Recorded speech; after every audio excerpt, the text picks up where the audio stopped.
Assalamualaikum warahmatullahi wabarakatuh. Perkenalkan, nama saya Fitri Ramadhani M dengan NIM 236506067. Saya dari kelas B, program studi Teknik Informatika. Baik, pada video kali ini saya akan mereview materi metodologi penelitian untuk pertemuan yang kedua. Baik, langsung saja. Ini ada pengertian metodologi penelitian. Metodologi penelitian adalah suatu cabang ilmu yang membahas tentang cara atau metode yang digunakan dalam kegiatan penelitian. Penelitian adalah upaya mencari kebenaran akan sesuatu. Upaya dalam penelitian berupa kegiatan meneliti. Pengertian mencari tidak lain adalah mencari jawaban yang dapat berarti menemukan atau menguji. Kemudian adalah penelitian ilmiah. Penelitian ilmiah adalah penelitian yang menggunakan metode ilmiah. Kebenaran dalam penelitian ilmiah adalah kebenaran ilmiah. Kebenaran koherasi yang mengandung logika, deduktif sifatnya rasional. Kemudian ada kebenaran korespondensi yang menganut logika induktif, sifatnya faktual atau empirik. Kemudian ada metode ilmiah.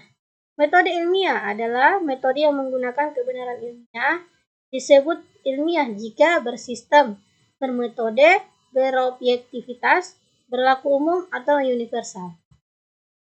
Kemudian langkah-langkah mengadakan penelitian. Yang pertama, memilih masalah. Yang kedua, studi pendahuluan. Yang ketiga, merumuskan masalah. Yang keempat, merumuskan kerangka dasar. Dan yang terakhir, merumuskan hipotesis.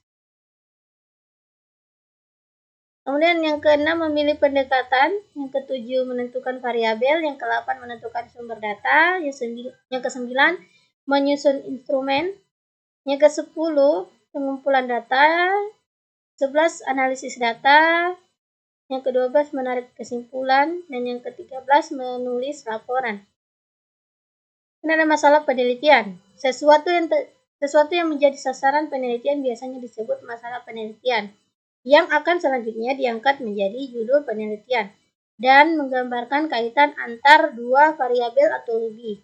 Tidak semua masalah layak diangkat menjadi masalah penelitian. Kemudian ada variabel. Besaran adalah sesuatu yang memiliki nilai besar atau ukuran tertentu yang dapat diukur. Secara umum, besaran dibedakan menjadi dua jenis. Yang pertama, besaran tetapan atau konstanta. Yang kedua, besaran perubahan atau variabel. Besaran tetapan atau konstanta merupakan besaran yang nilainya tetap dan tidak berubah, bersifat konstan dalam berbagai kondisi atau pengukuran. Yang kedua, besaran perubahan variabel merupakan besaran yang nilainya dapat berubah-ubah, bervariasi antar individu atau kondisi, dan biasanya membentuk sekumpulan data atau informasi dalam sesuatu penelitian atau pengukuran. Dua variabel atau lebih hanya dapat dibandingkan atau dihubungkan apabila memiliki dasar teoretik yang kuat. Pertama, variabel hanya bisa dibandingkan jika secara teoritis dan logis memang memiliki perbedaan yang layak diteliti. Contoh, penelitian tentang perbedaan tingkat stres antara mahasiswa laki-laki dan perempuan. Variabel jenis kelamin laki-laki dan perempuan dan tingkat stres. Kemudian dasar teori psikologi menyebutkan bahwa respon terhadap stres bisa berbeda menurut jenis kelamin karena pengaruh hormonal, budaya, atau sosial. Simpulan, karena teori mendukung adanya perbedaan, maka perbandingan ini layak dilakukan secara ilmiah. Yang kedua, ada variabel yang dapat dihubungkan. Variabel hanya dapat dihubungkan jika teori menyatakan bahwa satu variabel dapat memengaruhi atau memiliki korelasi dengan variabel lain. Contoh, penelitian tentang pengaruh motivasi belajar terhadap prestasi akademik mahasiswa. Variabel bebas, motivasi belajar. Variabel terkait itu prestasi akademik, dasar teori motivasi pendidikan, misalnya teori self-determination dari Deci dan Ryan menyatakan bahwa motivasi intrinsik memiliki pengaruh terhadap pencapaian belajar. Kemudian ada kesimpulan. Karena ada dasar teoretis bahwa motivasi dapat mempengaruhi prestasi, maka hubungan antar variabel ini layak diteliti. Kemudian ada jenis analisis. Jenis yang pertama ada perbandingan. Contoh variabelnya tingkat stres mahasiswa laki-laki versus perempuan. Dasar teori psikologi, perbedaan respons stres berdasarkan gender. Layak? Ya. Hubungan? Kemudian ada hubungan. Contoh variabel motivasi belajar atau prestasi akademik. Dasar teori motivasi pendidikan, motivasi mempengaruhi capaian belajar. Layak? Iya. Kemudian ada macam-macam variabel. Dilihat dari konsepnya, variabel dalam penelitian dapat dibedakan menjadi dua jenis, variabel fakta dan variabel konstruk atau konseptual. Variabel fakta merupakan variabel yang dalam proses pengumpulan datanya